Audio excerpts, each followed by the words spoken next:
Okay, this is the Fabian Society, 61 Petit France, in an area called Victoria in London. And this is where people are basically trained to train those who are in turn going to train others to knock the world into shape. This is where a lot of social policy is derived from. Their symbol is actually a stained glass window of the world being hammered into shape. And we're seeing the results of that hammering into shape of the world that we're living in now. Here we are at Smithfield. Very nice, sunny English day. And we see around us office workers eating sandwiches, enjoying the sunshine. This is actually a place of ritual slaughter. Standing on the spot where Anne Askew, a Protestant, was burnt to death after being ritually tortured in the Tower of London. She would not renounce her Christianity and was carried here on a chair because her injuries were so bad and burnt this spot in Smithfield. And it was all down to Henry VIII, who also used to burn people here in pots of oil. But we'll get onto that later on. That during the time of Henry VIII, Britain actually became Catholic. It didn't become Protestant. It's a very interesting dichotomy. Henry was advised by Venetian magouars and bankers and was really taking away the sovereignty of Protestant Britain. But as usual, it was all done by the back door.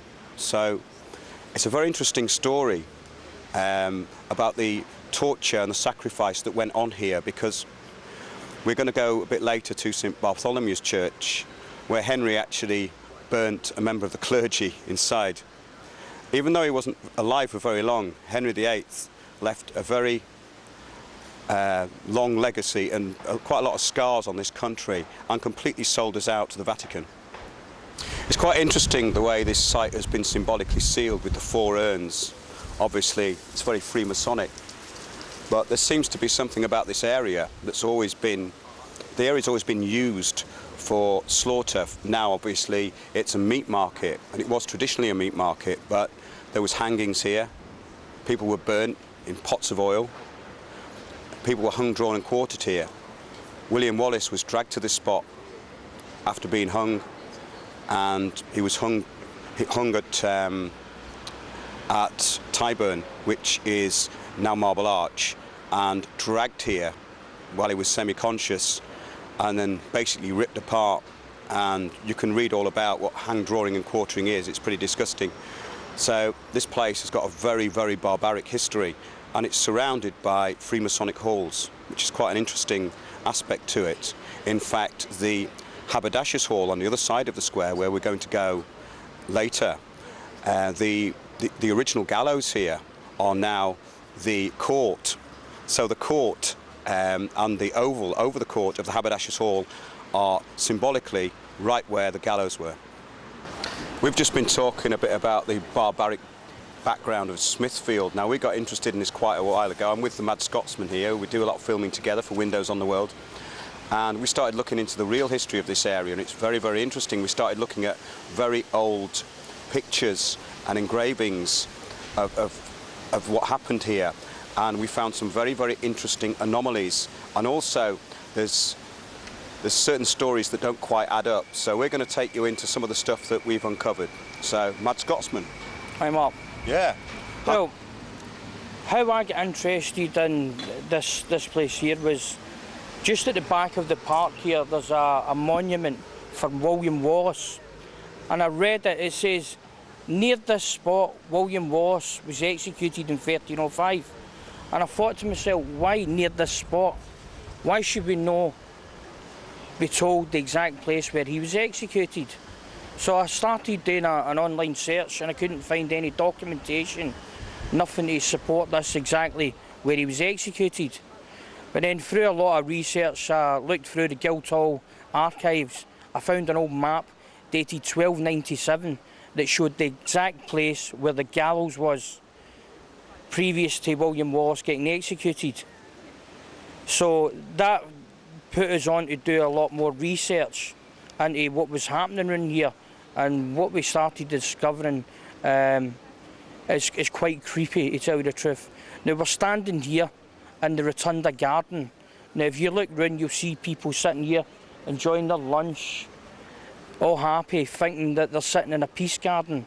This was actually a sacrifice area. This is where they burnt people at the stake for believing in a certain religion. They boiled people in hot pots of oil. You were hung, drawn and quartered here. It's a mass sacrifice grave.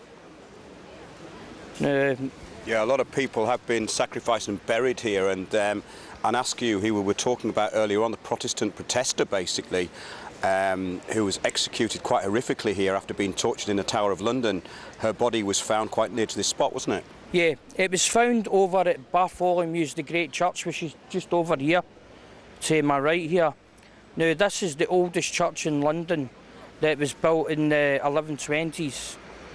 Now, a few years back they'd done some excavation work outside the steps and they found some charred remains, and it had a ring on it with the name Aunt Askew. So if you look over there now, there's a massive circle on the pavement, and we believe that's representing her sacrifice. Yeah, there is a lot of that sort of thing around here. There's also another circle over here behind us, which we'll look at a little bit later on, where we believe people were boiled in pots of oil.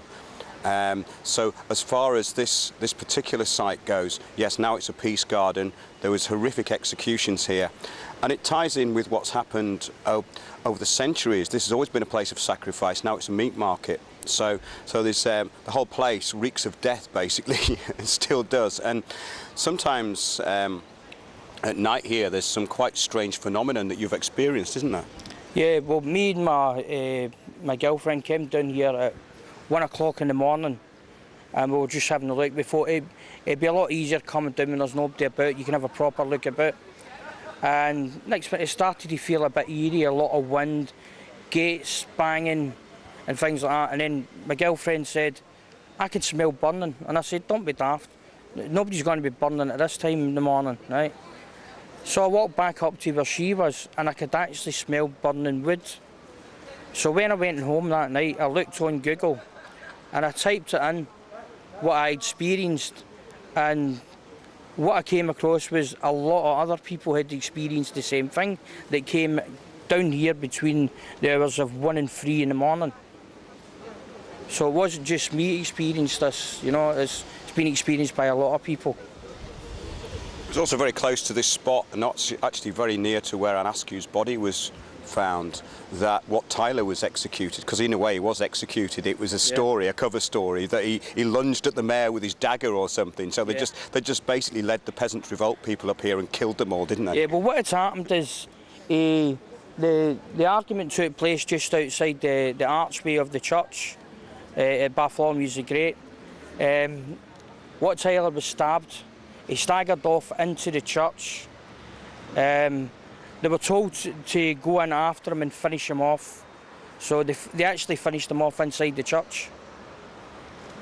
You know? Yeah, he ran into the church, didn't he? Yeah. For sanctuary, but did they get any?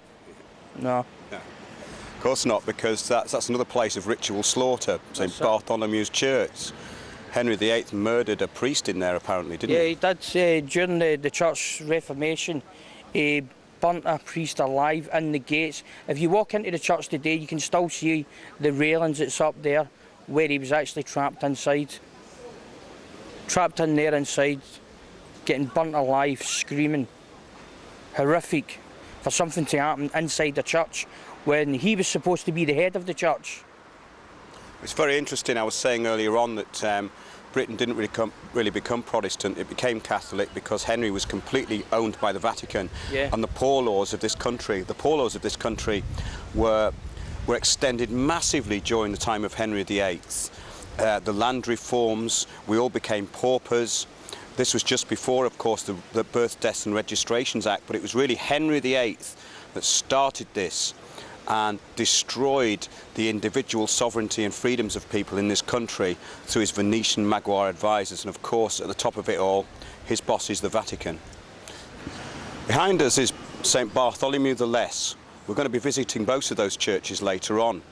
We've just been talking about the horrific events inside Bartholomew's the Great, and of course the executions and the murders that took place outside it. We're very, very near to the place where people used to be burned in oil. Obviously William Wallace was also dragged here from Marble Arch, hung, drawn and quartered. He was hung there, barely alive, dragged here by horses, and he would have been pretty much unconscious, and then had this horrific ordeal of being pulled apart with his guts spilled everywhere. So nothing changes. They're doing it to animals today. They did it to us previously. And of course we're still in the Rotunda Gardens here, but we're going to be visiting some of the Freemasonic halls that are just around the edges of this area called Smithfield. And there's a place called the Haberdashers' Hall, which is just over to my left here. And the original gallows which were relocated to Tyburn, which is Marble Arch, were originally right underneath the courthouse of where the Haberdashers' Hall is now. So they're using that energy or that spot for some particular reason. And we all know what happens in courts. So a lot of these traditions have been carried on. The City of London is full, packed with imagery. And even today, the City of London police get very, very paranoid when you go near to these places. We've had quite a few interesting events occurring around this area. I'm just going to talk to Mad Scotsman about this because we came down here one night, didn't we? Yeah, we've came down here quite a few nights, but every time we seem to come down here and we look at important places, they seem to put an helicopter up. The sky's circling us, you know. Yeah, it's not that they're paranoid or anything. No, I don't think so. And also we went up to the Grocers' Hall, which is just up the road here, and I was taking a photograph of Semiramis on the wall outside, and this guy started coming filming us with his iPhone, didn't he? Yeah. Well, first of all, let's talk about what worshipful companies are. Yeah. These play a main part in the running in the City of London, right? A lot of them are so-called charities that haven't traded for like 600 years. The number one worship company is the Mercers' Hall, right? They're the number one. The second is the Grocers'. When we went down to the Grocers' Hall, we had a look inside. They locked us in, the electronic gates, but they had a big stone circle, and what we've realised in the City of London, every time you see a stone circle, it represents a sacrifice area. So somebody didn't want us looking in there. Yeah, it's interesting because most people just pass through the City of London. It's the global centre of finance. Of course, it's the home of the Knights of Malta, and the City of London, the Square Mile, big Freemasonic centre. It's very, very interesting. We have everything here, the Knights Templar, the cult of Octagon, the door handles on the banks here are octagon shaped, the bottom of the pillars here are octagon shaped, octagon upwards. In other words, we're in a place of Saturn worship, and the people who work here are contributing to this system. They've done it for hundreds of years, and they're oblivious to what they're walking past, but it's absolutely crammed with symbolism. And what's interesting about the city is that a lot of these places are extremely hard to find, even though it's a small area. You'll find these little alleyways going off, very narrow little alleyways. So of course this is a very medieval city, and much of it hasn't changed, even though there's this profusion of modern buildings. The ancient part of the city is still there, and if you go through these little alleyways, you often come out in places that you've never been to before. It's absolutely fascinating, but the symbolism is off the charts in the City of London. And getting back to the livery companies, right? I think there's about 48 original livery companies. Now, as we said, they're instrumental in running the City of London, because what their job is to elect the new Lord Mayor, who runs the city basically. Now, what we found out about these livery companies, their grand masters seem to be linked to royalty. So then so it's full of Freemasons. And if you look at the wall, if you look at the Butcher's Hall, just round the corner, they've got all the symbolism on the windows, like the handshakes and things like that. They're a really secret place. If you walk by there, the security guards will come out, helicopters will come. They don't want normal people walking near it or even walking by it. It's very interesting. It's a real occult place, And the City of London is actually run, it's in wards. So what do they put in wards? They put mental patients in wards, they put imbeciles in wards. So we're the imbeciles and we're in their wards. The City of London has 25 aldermen who are kind of elected from within the city to run each ward. So there's 25 wards, 25 aldermen. And for instance, when Occupy was evicted, the aldermen had to be there to oversee the eviction.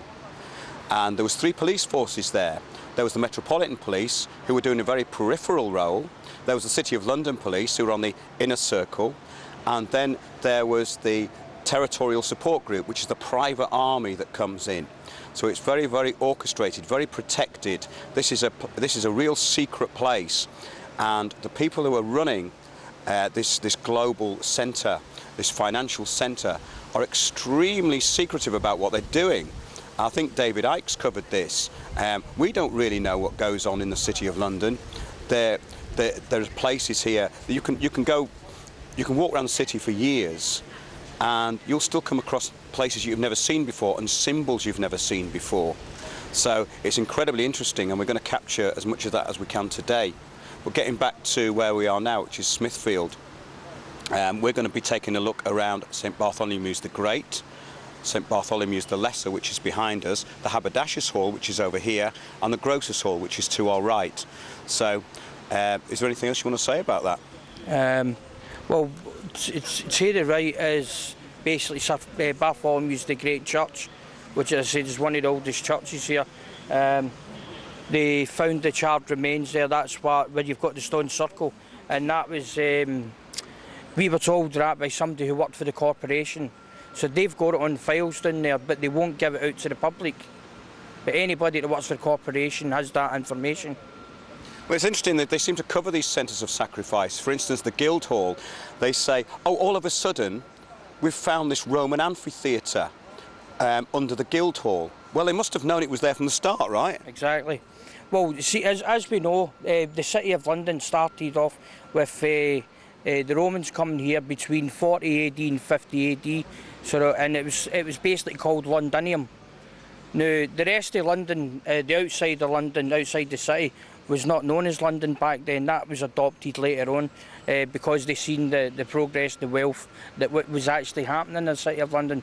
But they kept that stronghold, and even today it's still under a heavy Roman influence. That's very interesting, because obviously a lot of people don't know or even understand the law system they're under. We're under Roman law, canon law, and this has a lot to do with Henry VIII, and he's selling out of this country to the Vatican and the Venetian Magwars and the banksters. That's basically what he did. And we're living under this administrative system that most people have no idea what's going on when they walk into a courtroom.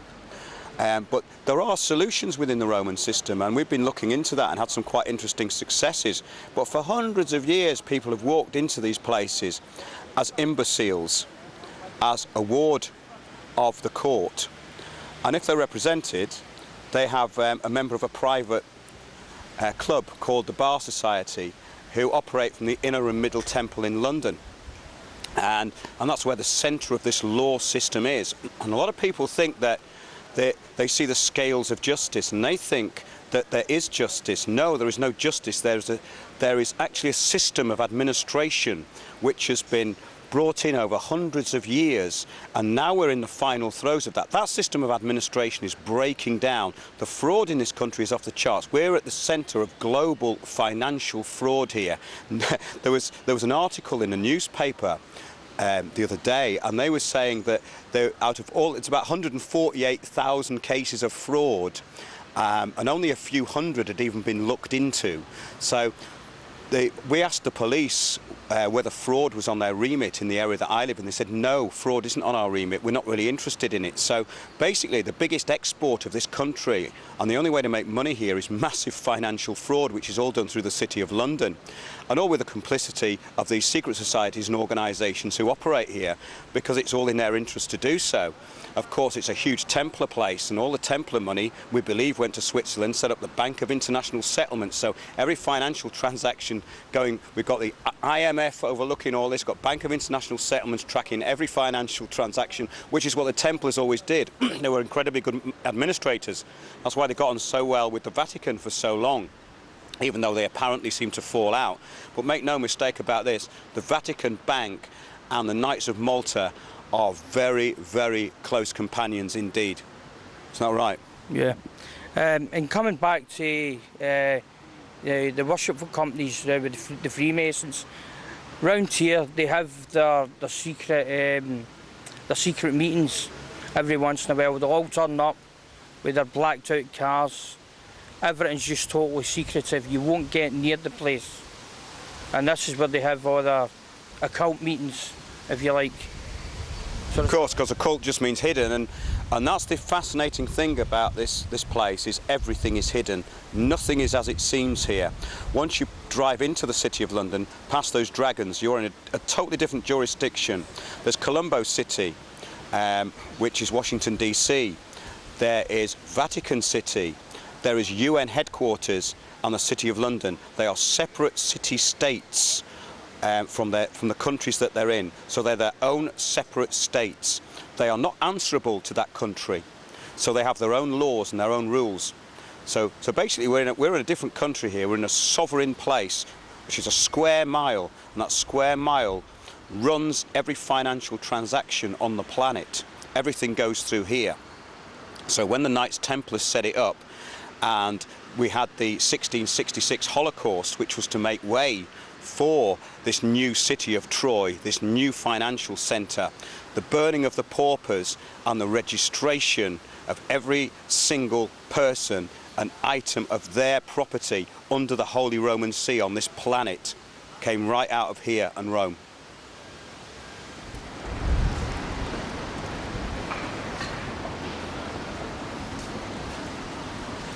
Well, we're still here in this place of ritual sacrifice, and we believe we're at the spot where Anne Askew's body was actually exhumed here. She could well have been burned over in the Rotunda, or what is now called the Peace Garden, but we were talking to somebody in the Haberdashers' Hall, and apparently there's some information at the Guildhall which states that William Wallace was dragged here and executed here.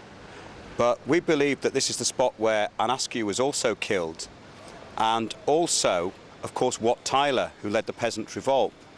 It was in this spot that he actually came to his end, and it was really a staged scenario. It is now what we'd expect from the British Crown and our controllers, in that he was basically lord here, and it was stated that he lunged at the Lord Mayor with his dagger, and he was mortally wounded and ran into St Bartholomew's Church, which is a place of ritual slaughter. So he didn't stand much chance, really, and he was finished off in the church behind us. But we're going to say about Anne Askew, her skeleton was found here, wasn't it? Yeah, it was, Mark. Now, as we say, we don't know if she was actually burnt at the stakes in the Rotunda Garden, very possibly, and then her body was dragged here and buried here. And the only reason they found this out is because they were doing excavation work. If you look through there, you'll see Bartholomew's the Great Church, which is the oldest church in London. It's been here since the 1120s. So they're doing some excavation work, and they came across some charred bodies. Now they found a ring on one of the bodies, and it had Anne Askew's name on it. So she was executed in this site in, I believe, 1546. That's right. It was just a year before the death of Henry VIII, and his tyrannical reign, as we've stated earlier, saw a huge amount of people burned, boiled, executed in really horrible ways.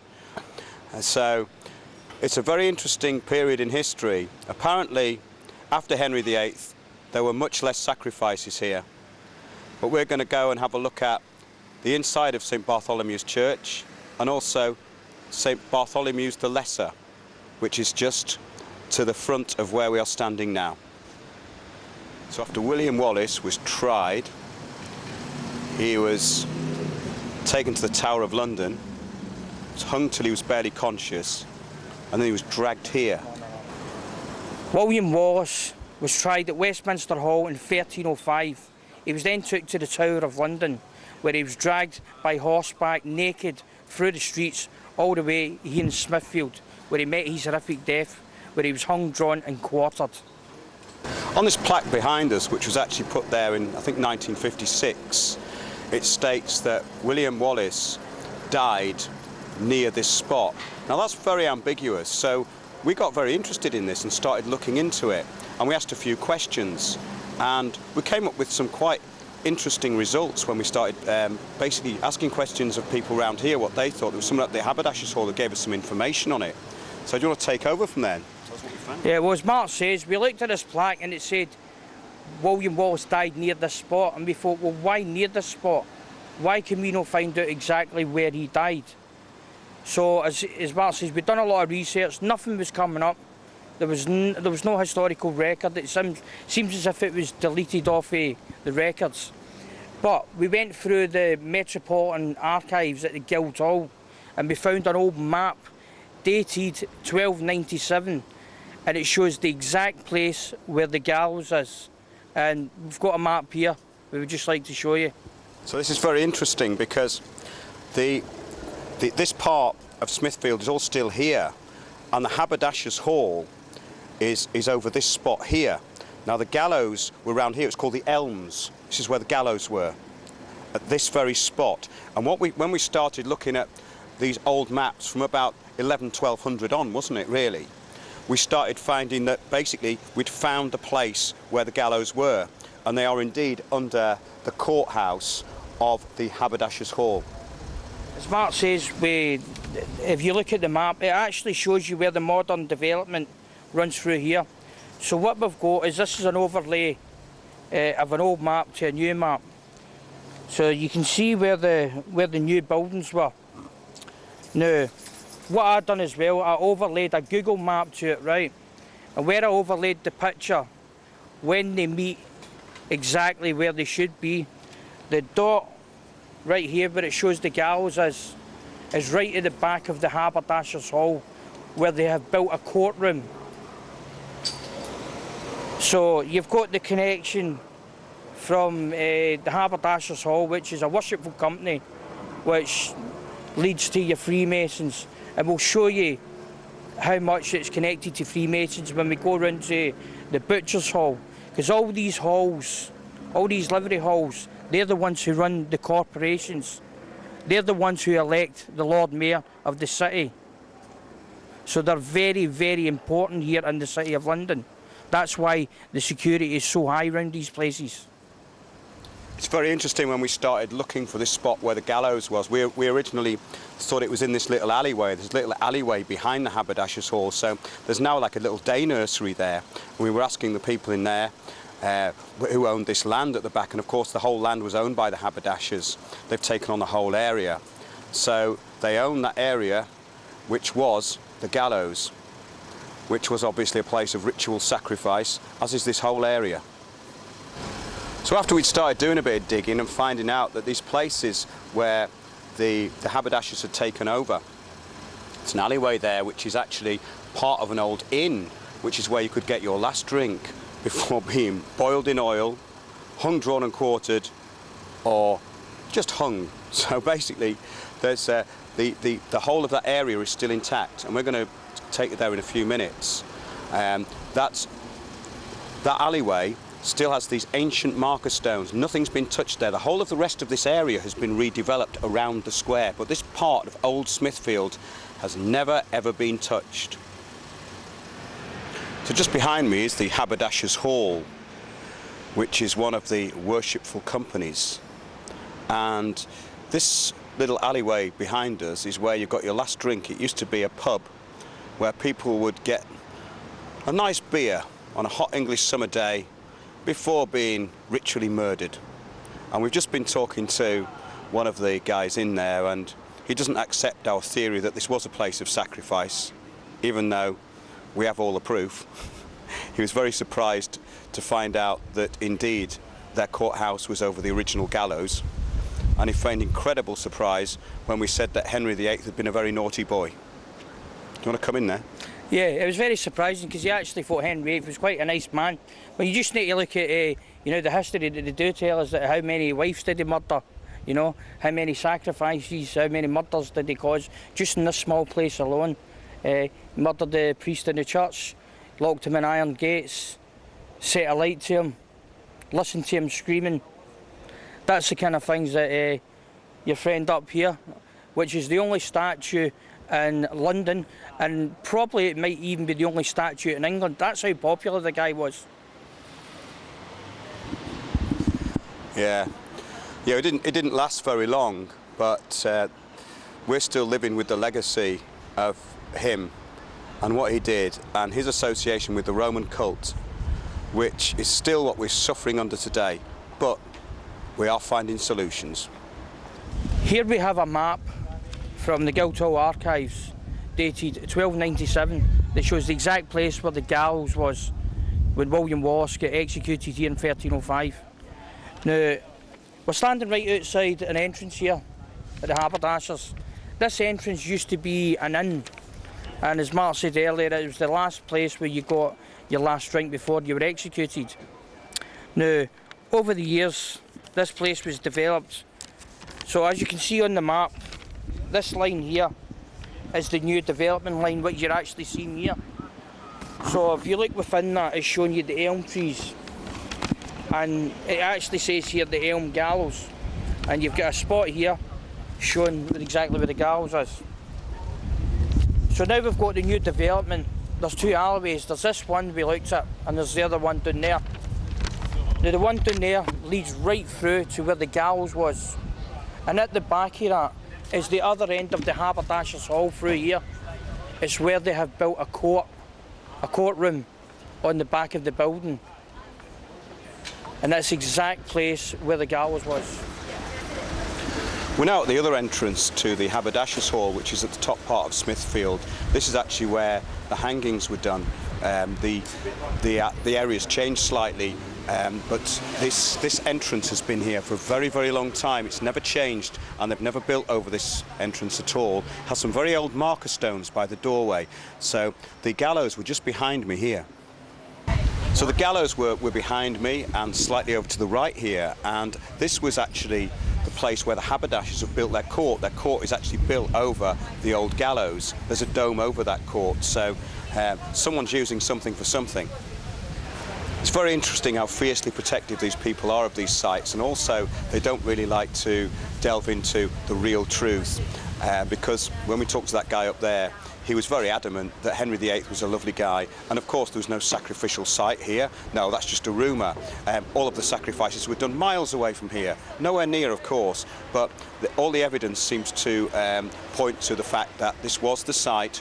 We've looked on the old maps, we've imposed the old maps onto the area, and indeed the gallows were actually where the courthouse of the Haberdashers is now, which has a huge dome over it as well. So the domed courthouse was the original place of sacrifice with the gallows in Smithfield. So it's very interesting, because I think what we're dealing here is some kind of death cult. Having looked into it, there does seem to be this kind of connection back to some kind of Canaanite sacrificial cult or order. And this seems to have taken over the secret societies over hundreds and hundreds of years. So what you've got is you've got layers of people who are just nice guys who go there. They go to these lodge meetings a few times a year, or they come up to the City of London, they get dressed up, or they wear the Knights of Malta badges or their regalia, and they're probably quite unaware of what the real history of this is and what they're really doing. So in other words, you've got useful idiots at the top, like the guy we talked about, nice people, but they haven't really done the deep research into what's going on. We're going to have a look now at some of the other halls, because we've got the Butcher's Hall just round the corner, and we've also got the Farmer's Hall, and there's the Grocer's Hall, which is not too far from here, with the statue of Semiramis or Semiramis. So the Mercers haven't actually traded in 600 years. They're very, very powerful in these worshipful companies. What have you found out about the Mercers? Well, what we've found out is the Mercers have been at the very top of this hierarchy for a very long time. Their Grand Master, I believe, used to be Prince William.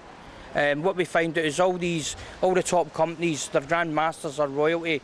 It's like the Haberdashers, used to be Queen Mother. The Butcher's Hall, the last time we checked there, the Grand Master was Princess Anne. So these companies do not trade, but they pretend to be charities. But they give a lot of donations to, places like Goldsmith College and places like that. to bring the younger generations of the elite through, to train them in common purpose and so forth, so they can carry on the legacy that they've set out.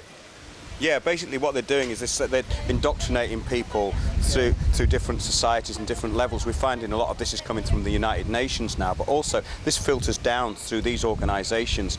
We know a lot of people who in London who go to these sort of banquets and these events that get put on, and they are unaware really of what this is really about. I mean, but some of them do know, for instance, that the Knights of Malta have 93 embassies at least, and they don't file accounts. Nobody's ever seen their accounts, and of course we're talking about billions and billions. These companies are seen through them, and they are companies really. They're corporations. The City of London is a corporation. Everything's corporate here. Everything's done on paper. It's all Roman law, and it's all incredibly antiquated in the respect of that everybody is bound into this system of administration that we've got to blame the Romans for bringing over, really, because previous to that we had a different system of law. The Norse and Celtic law was extremely different, much fairer. You had a duty of care to the land that you were looking after, whereas the Roman administrative system puts everything into a system, including us, so we're just chattel goods of the state. That's what a lot of people who are in these organisations don't really realise. They actually basically love their own slavery, and it gives them a sense of purpose and belonging.